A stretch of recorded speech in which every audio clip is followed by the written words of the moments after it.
I don't want to get all ahead of our skis or anything. It's been 8 basketball games, and a few of them could have gone either way. That's the nature of the NBA. I do think things are being a little bit undersold.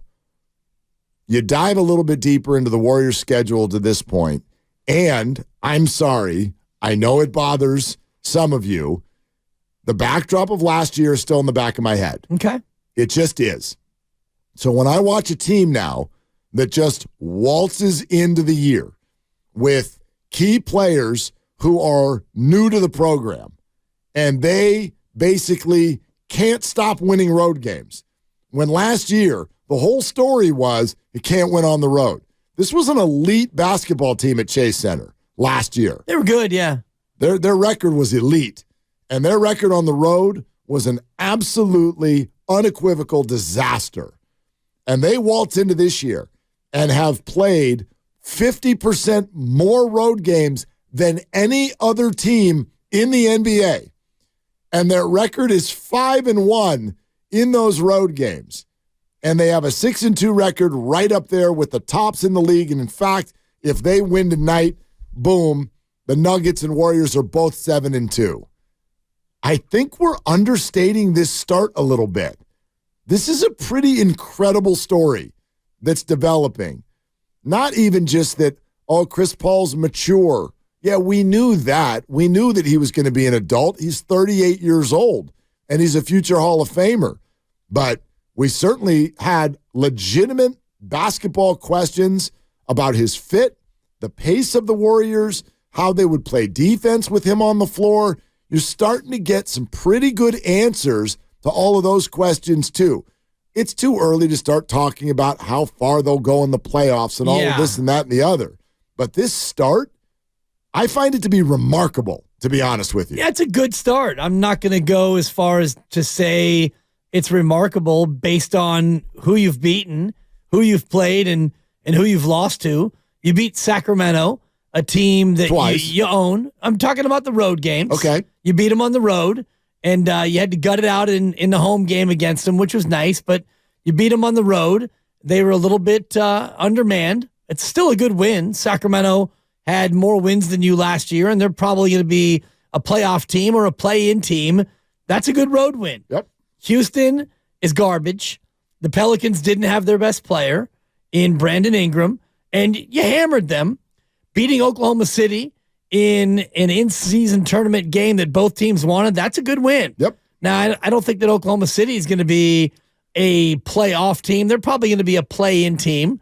You lost to the Cavaliers, a very good team. You beat the Pistons, who were terrible. So, yeah, you're 5-1 on the road, and you did things that you couldn't do last year, including beat Detroit. You lost at Detroit last year. Your early season road slate last year was beset by a number of factors, one of which was the culture coming out of the Draymond and Jordan Poole incident. Part of it was that you were playing James Wiseman a bunch, and he was not very good early on last year.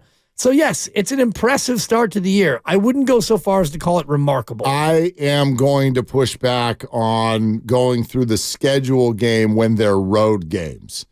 I understand the opponents may not pop off the page, but they're road games. Sure. Therefore, they are by definition hard. We are somewhere between, depending on what team you are, somewhere between 6 to 8 games into the season. Right. In that small of a sample, do you know how many NBA teams have a winning record on the road? I mean, probably a lot of these teams 2 or only, 3? 5. Yeah. 5. And a lot of them have only played 2 or 3 games. So if it could be that easy to just be like, oh, we got a couple of bad opponents and now we're 2-1, teams would do it. It is very difficult to win on the road consistently. When you go 5-1, I don't care who the opponents are. I find that remarkable, especially when you're coming off of a year where you couldn't do it at all. At all. I mean, again, 11 wins with 2 of them being handed to you at the end of the year by teams who just flat sat everybody. So 9 road wins. You're already more than halfway there, and we haven't even had Thanksgiving yet. The majority of those losses were in the first half of the road slate, and that's where things were very unsettled. You had a lot of Wiseman. You had major chemistry issues that got better as the year went on. You became a better road team in the second half of the year. And I look at these teams that they've played. Detroit is a lottery team. Sacramento right now is a lottery team. I think that they're going to make it out of the lottery. Yeah. You would hope that they might be a candidate for regression.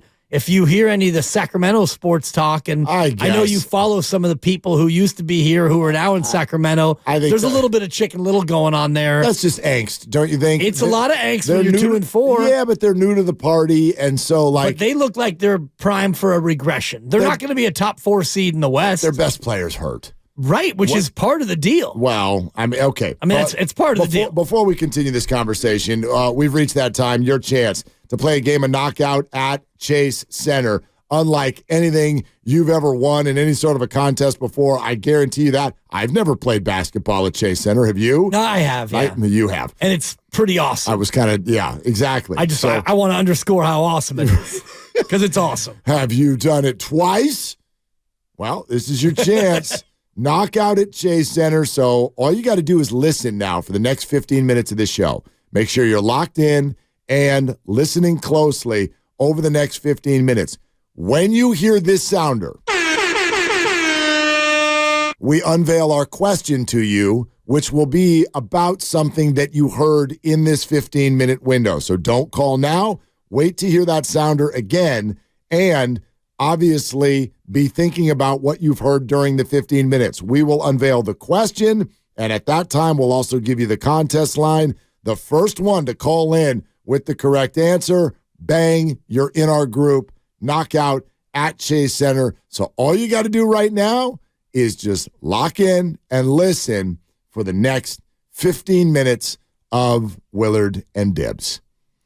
Yeah, I don't worry too much. The Kings thing is because, well, it's because they're adorable. It's because this is part of what I'm talking about. They're new. And if you are a Sacramento sports fan or sports media member, you have one team that you really zero in on. Yeah, it's all you got. And so if that team suddenly is going to look disappointing, it's like, it doesn't feel like a 2-4 start.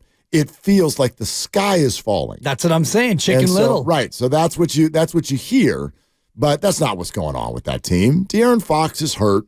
Played the Warriors a couple of times. One was a buzzer beater. Yeah. Clay hit the shot.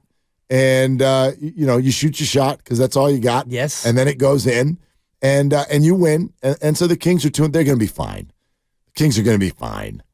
Yeah, I don't know if they're going to be a playoff team. They feel more like a play-in team. You don't know? Well, there's playoff, there's play-in, and there's straight up out. And now we have to qualify them accordingly. If you're a playoff team, you're top 6. If you're play-in, you're 7-10. And if you're just straight out, then you're straight out. And I look at these games that they've won. Detroit is a team that might not win 25 games. They're not a playoff team. Cleveland's a good team, and you went up against a good team and you lost. Oklahoma City, interesting.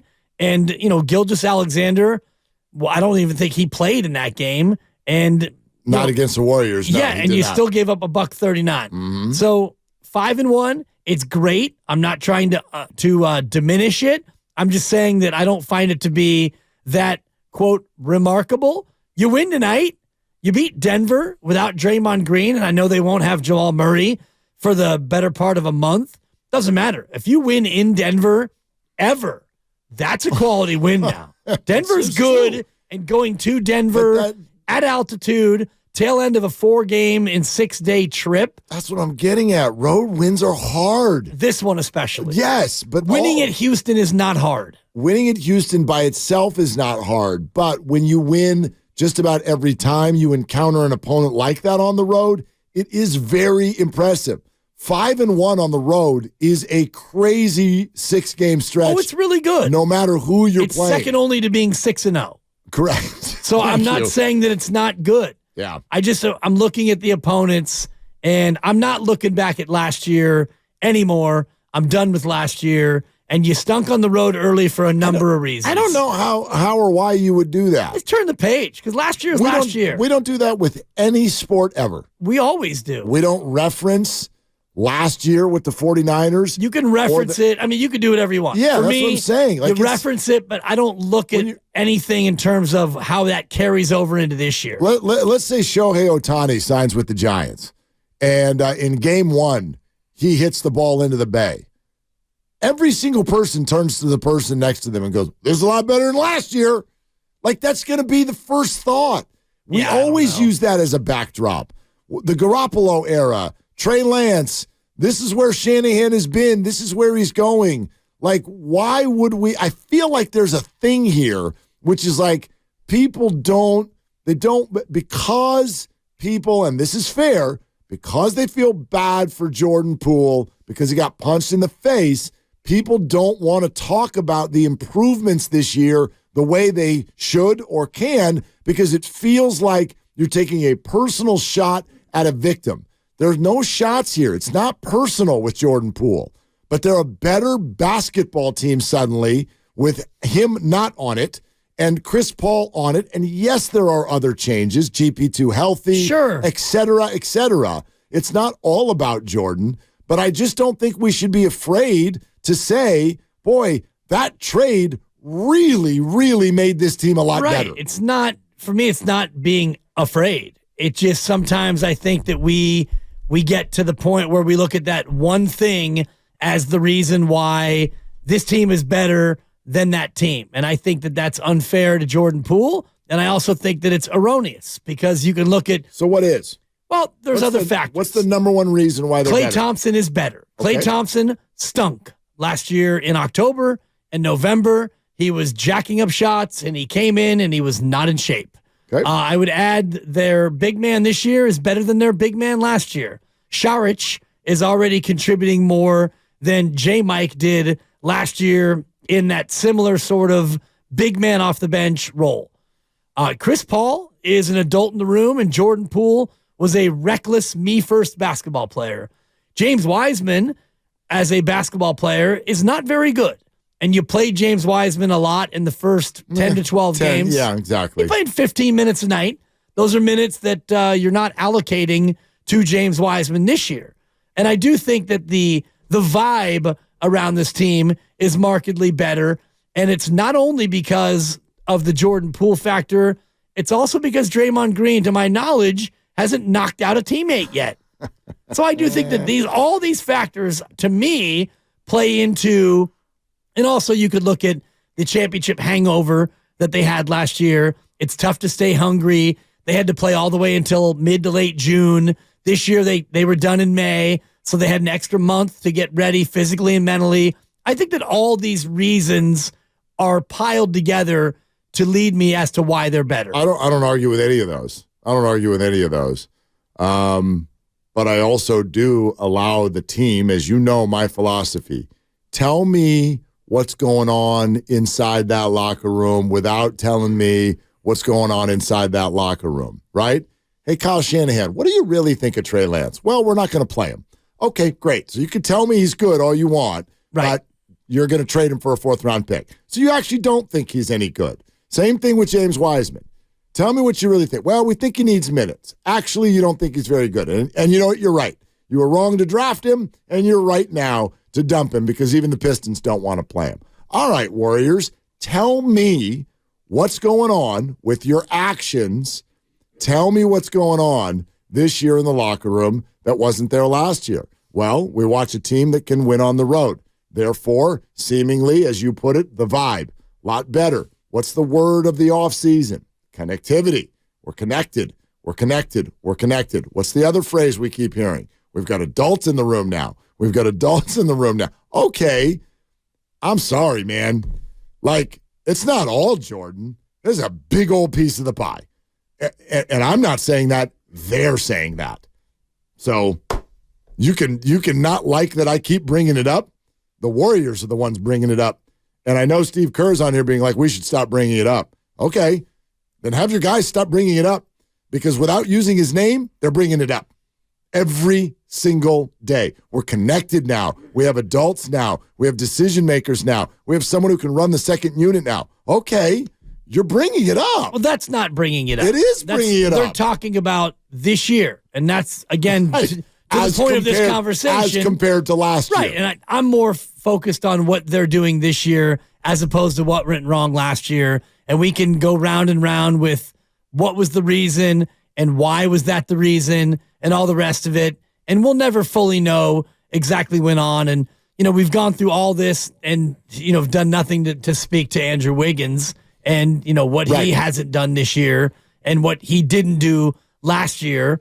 And, Kevon Looney, who's not playing as much as he did last year, and how that's factoring into this year as well. Everybody's minutes are down, which is a good thing.